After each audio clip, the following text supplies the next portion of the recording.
Hi, Michelle DeKuyper with the MSU Extension, specifically the 4-H program. My goal today was just to come give you a couple of updates because we've got some different things happening and thought I would share with you. The first I wanted to report on is our Small Animal Council had voted 29-1 vote to come back under the 4-H. We're very happy to have them back. This particular group has a desire to focus on educational, not just selling our market animal, getting a check at the end. Our last meeting, we had a young lady come up and present how to show her rabbit for fair. So those are the things we're looking to develop, and the group themselves are wanting to present the education, not just be recipients of it. So we're very glad to have them back with us and looking to help them grow. The other thing we're doing, I think Mike might have touched on it, but we have a shooting sports.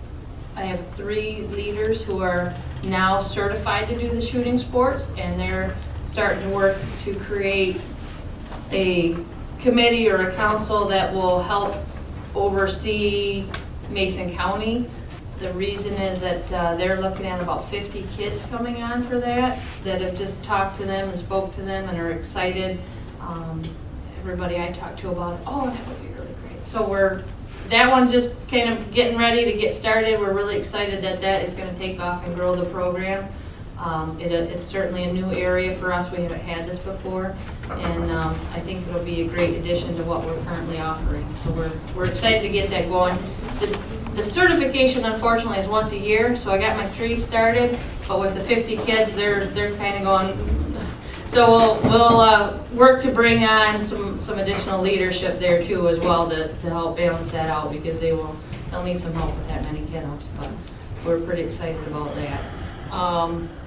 Other things, working with the fair board, they've started on fair stuff. They have a lot of new things coming on, a lot of cool stuff happening.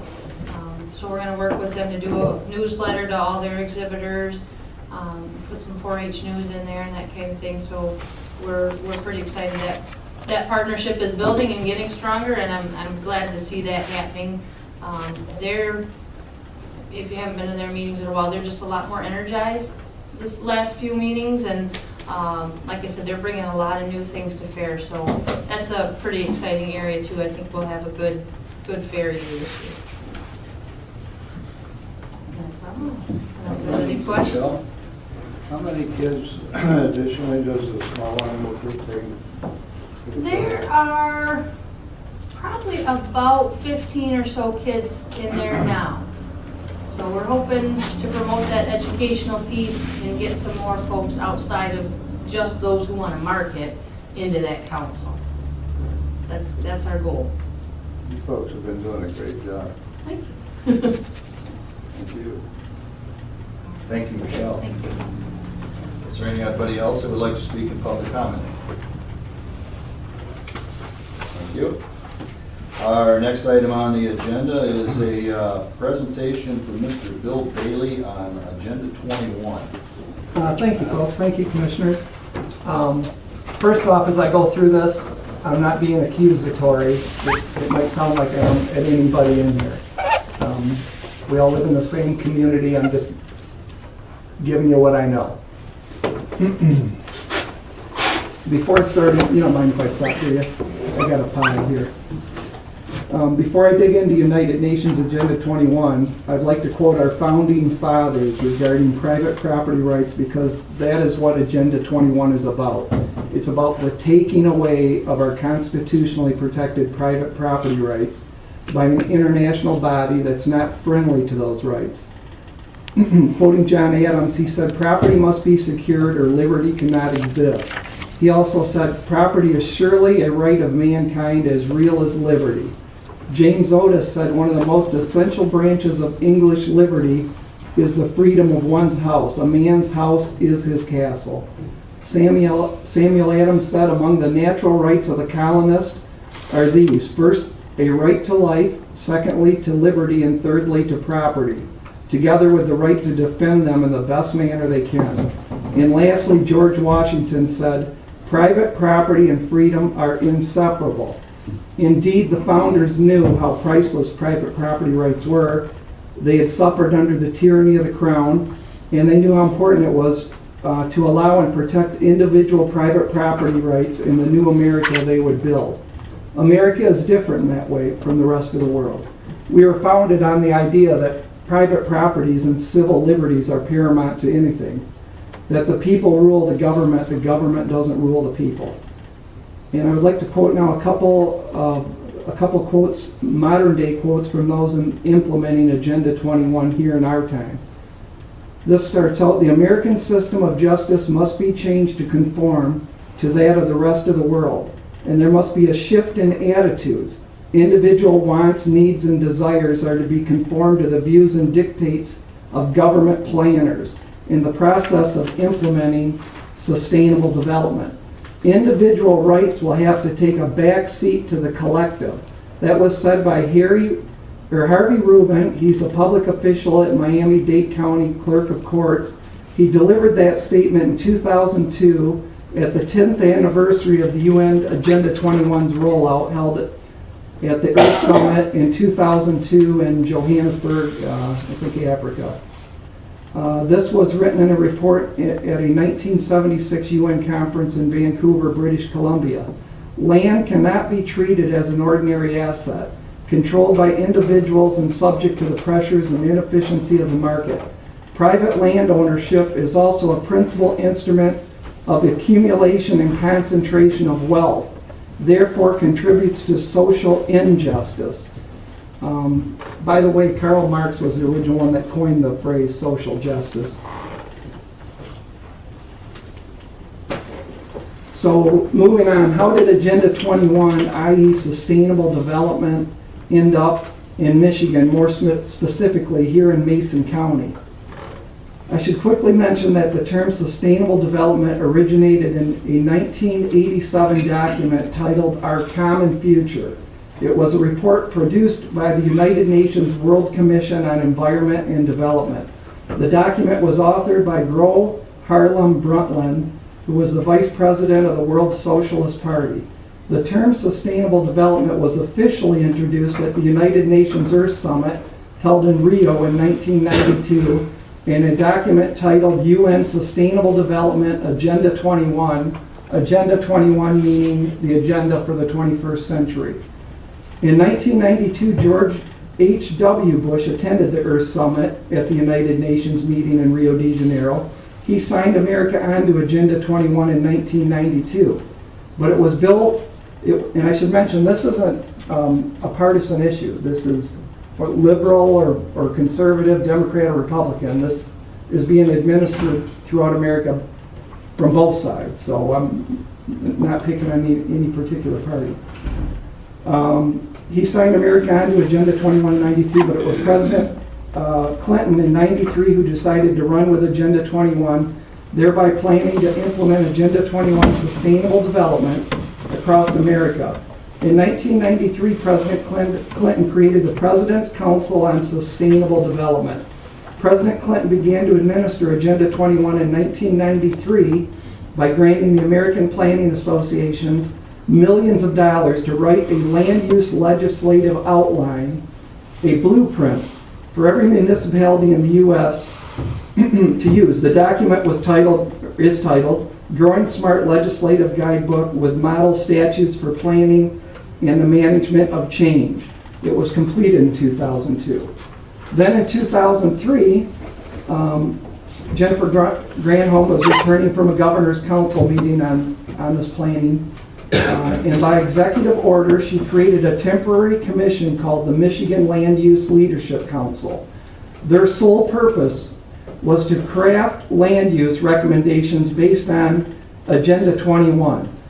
And I know this for a fact because I talked to the attorney that not only was tasked with creating the Michigan Land Use Leadership Council, she also dismantled it once they made the recommendations.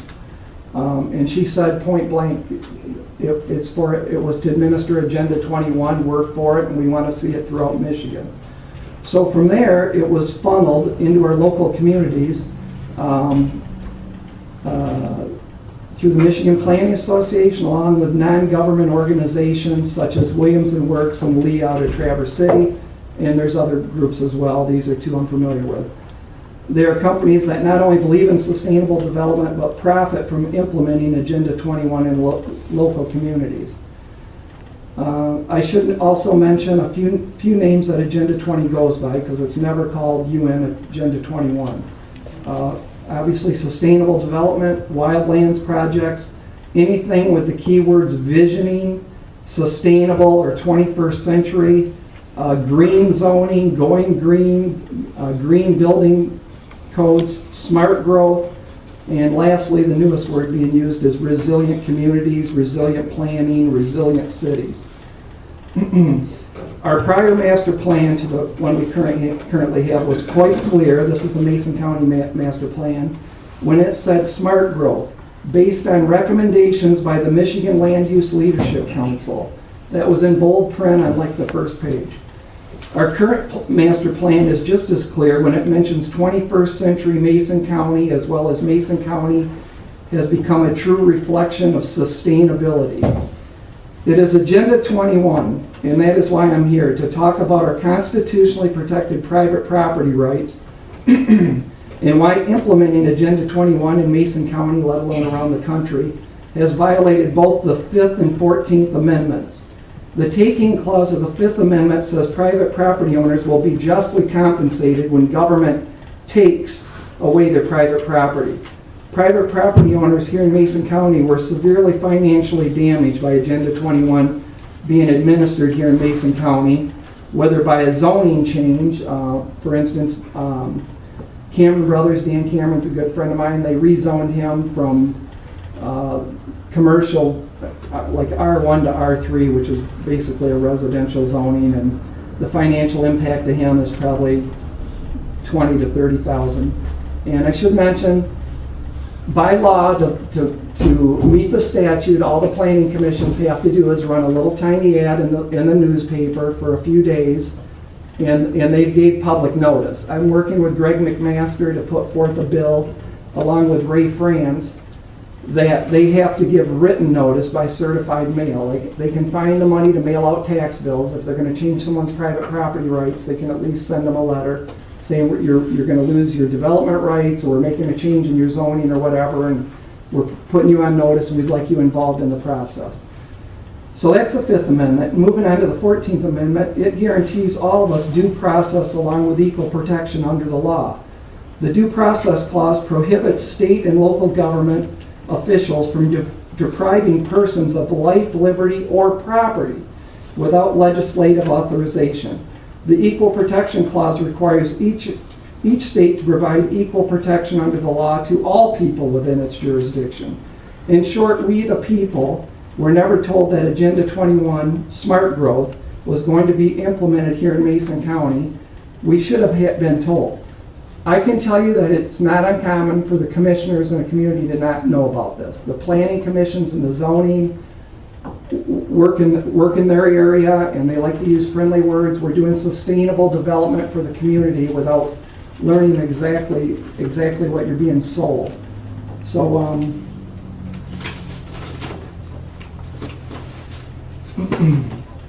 so what is Agenda 21? In short, it's based on the biggest threat that they see, global warming. That the earth is burning up and we need to make radical change to save the planet from certain doom. Well, I got this in my hand, I think I'll hold it up. This cover on, I guess it'd be that'd be on the left there, if I'm looking right, my right.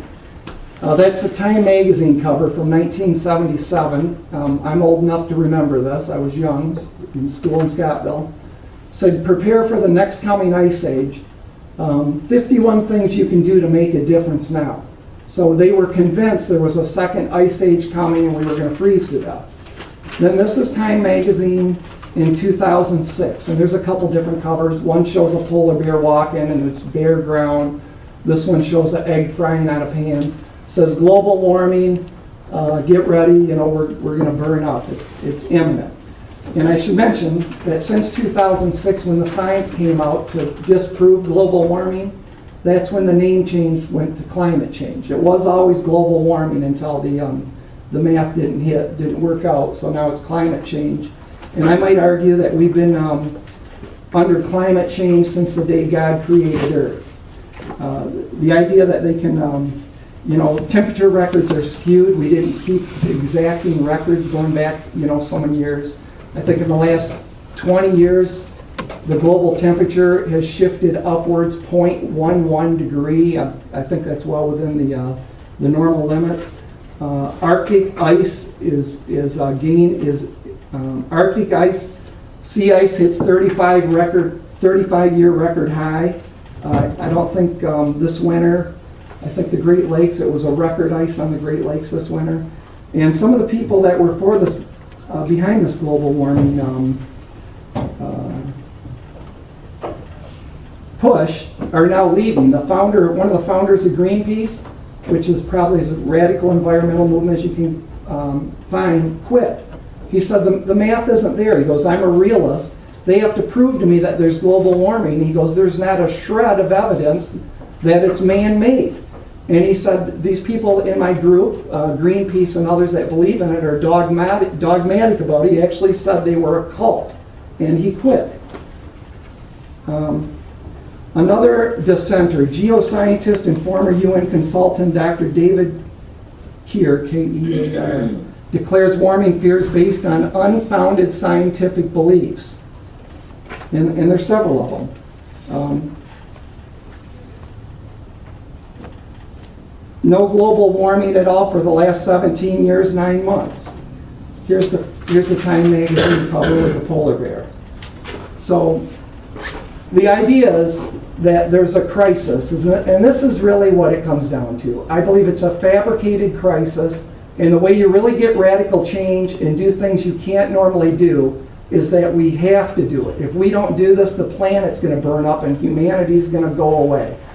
So that's the push, and the idea as far as zoning in Mason County and Agenda 21 or throughout the state or wherever, the idea is we got to get people out of their fossil burning vehicles. The way to do that is to take away the development rights in the country. Say you're protecting farmland when in fact the idea is that, they don't want cattle or any kind of livestock because that's gas, it's burning up the ozone. But the idea is let's get the population close to these city hubs. Let's have stacked housing, cluster zoning, take away the private landowners' development rights in the country and make it really easy to build by the city, tough to impossible out in the country. So as a real estate broker for the past 18 years, I see the adverse effects of this.